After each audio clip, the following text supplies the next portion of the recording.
Australia, of course.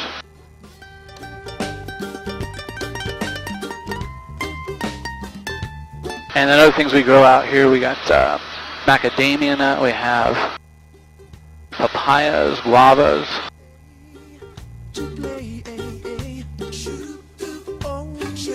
And on the other side of the island, we got Kona coffee. And down to the south, we got Kau coffee.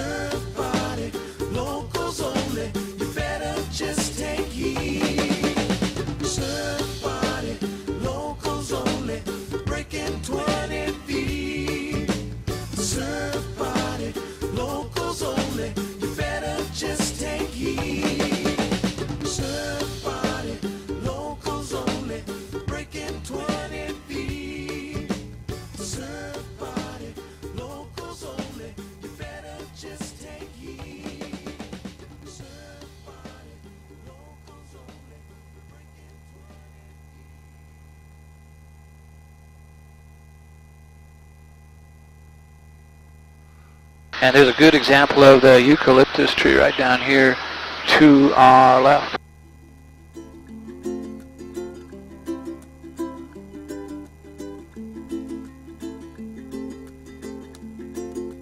In another month or so, we'll start to see the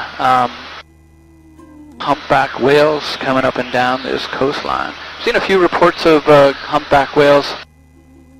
One right off A Bay.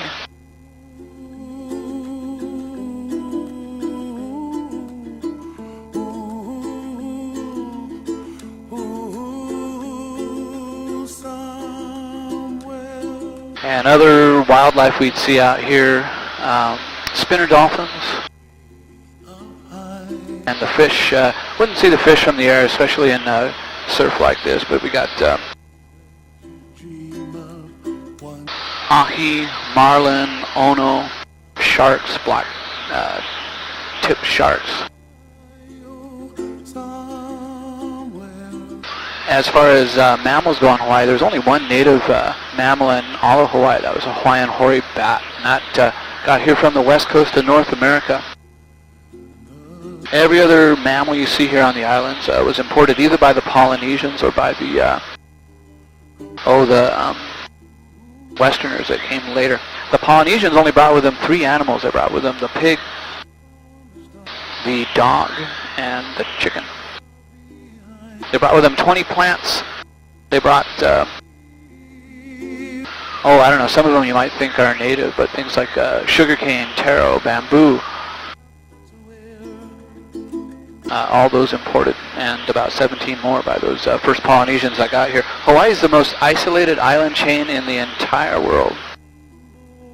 And we're 2,000 miles from, say, the west coast of North America, 4,000 miles from the east coast of Asia. We're out here in the middle of nowhere. First Polynesians that showed up came right around the year 400. We were the last major landmass to be inhabited by human beings. They came from the southern islands of Polynesia, the Marquesas Islands in particular.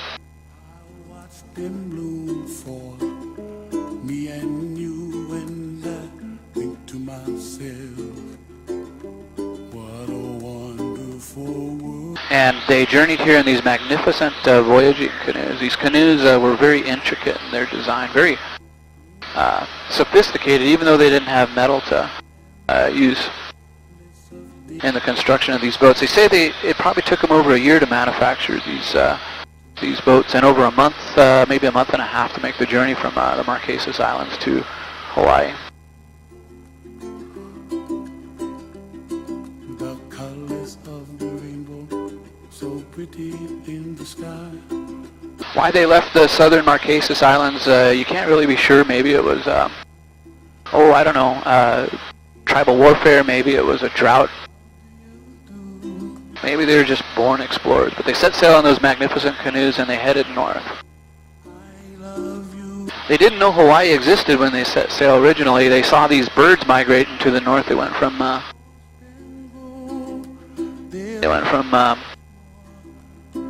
Well, every spring they saw them going from the southern Marquesas to the north. They were actually going to Alaska. Hawaii was a stop-off point for those birds. They didn't have the capability to land on water. And therefore they knew they were landing somewhere. So they headed out to the north in search of something, not knowing Hawaii was here.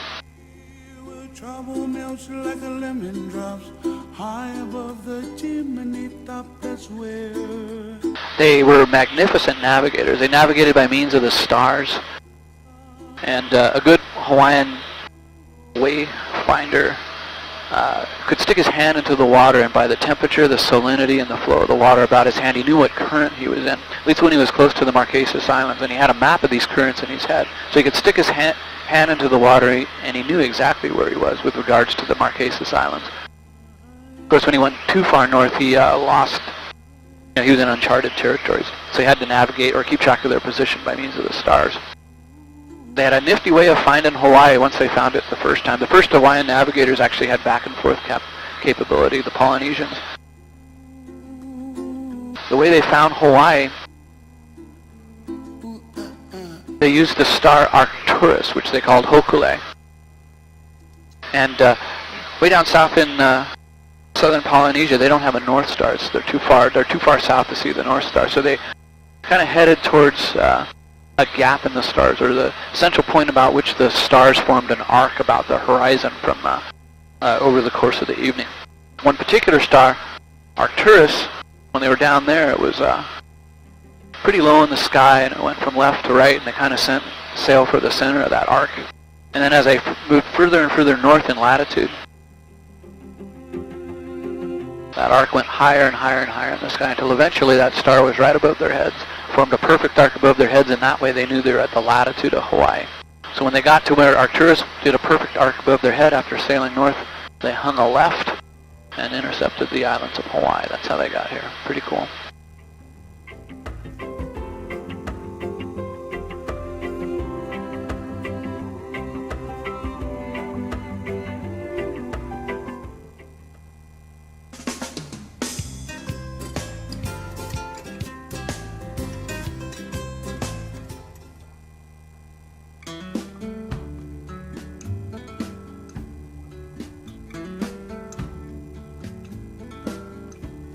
You can actually see Maui if you look out ahead of us, and then to the right you can see just kind of where the land is starting to come up underneath those clouds. And then again straight ahead of us you can see it too. On a more clear day you could actually see the summit of Haleakala at about 10,000 feet, but it's obscured by the clouds right now.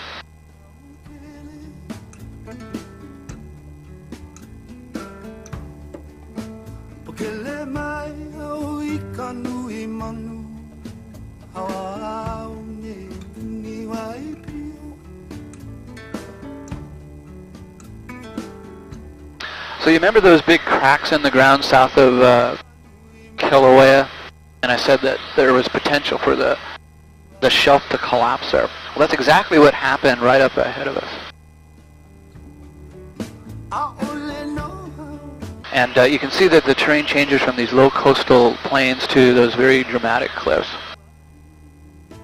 And those cliffs were formed in one big cataclysmic landslide event that occurred maybe 150,000 years ago.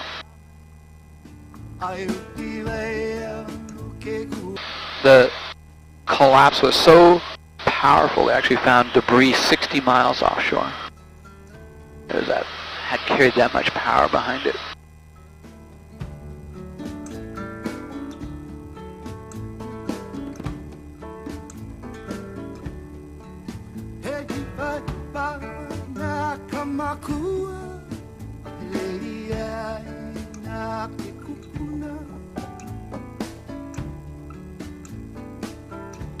The nice thing is it's left us with a real playground for helicopter pilots to kind of go crazy flying. From Waipio, the first valley here on the left, all the way to the last valley, Pololu, with the exception of Waipio itself, all uninhabited. Not many people know about these valleys.